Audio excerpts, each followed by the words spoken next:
Ce n'est pas aujourd'hui. Ou la... Comment ça s'appelle? Comment ça s'appelle? Ou l'avortement, voilà. Où l'avortement est devenu normal.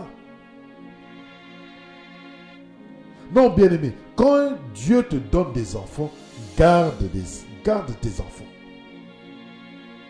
Garde tes enfants. Oui, bien-aimé, quand Dieu te donne des enfants, garde tes enfants, protège tes enfants.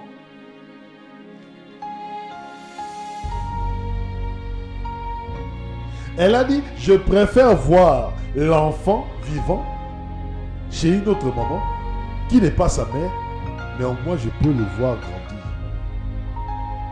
Au moins un jour, je peux lui dire bonjour. Au moins un jour, je peux lui parler. Mais au moins qu'il soit en vie, qu'il grandisse. Les gens croyaient que le roi Salomon allait faire quelque chose d'extraordinaire. Non, le roi Salomon a juste fait sortir l'épée. Et face à la mort, bien aimé, la fausse maman a refusé de mourir. Alléluia. La fausse maman dit non, non, non.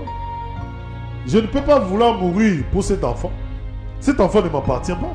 Pourquoi vais-je me sacrifier pour lui? Pourquoi vais-je me dépenser pour lui?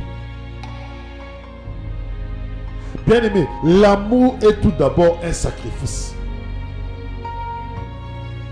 C'est ça la folie de l'évangile. L'amour est un sacrifice. Pour démontrer son amour, Dieu a sacrifié son propre fils. C'est ça la folie. Tu verras une maman qui a des enfants qui sont déjà âgés de 30, 40 ans. Les enfants sont âgés de 30, 40 ans, 50 ans. Mais tu verras toujours cette maman-là en train de se sacrifier afin que ces enfants-là soient bien. Il appelle ses enfants, comment allez-vous? Vous allez bien? Y a-t-il un problème? Y a-t-il un souci?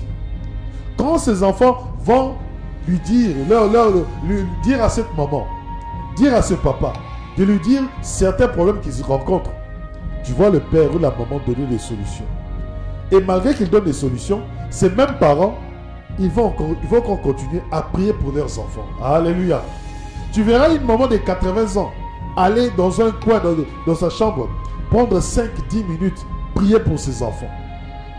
L'amour est un sacrifice. C'est ça aussi la folie de l'évangile. Tu ne vas pas me dire que tu aimes quelqu'un sans sacrifier quelque chose.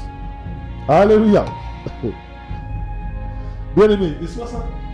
Tu ne vas pas me dire que tu aimes tes enfants sans sacrifier du temps pour eux.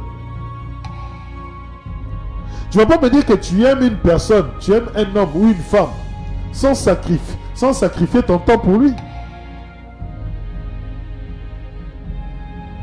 On doit toujours, dans l'amour, sacrifier son temps pour une autre personne.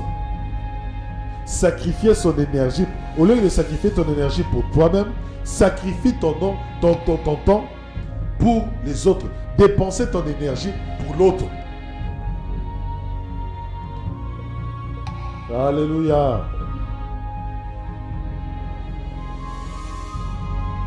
La folie de l'évangile.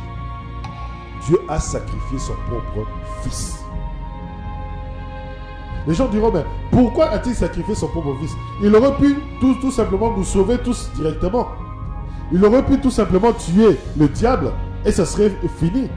On ne serait pas tombé dans le péché. Non, mais bien aimé, comment est-ce que tu peux recevoir de l'amour si tu ne le vois pas être manifesté dans ta vie?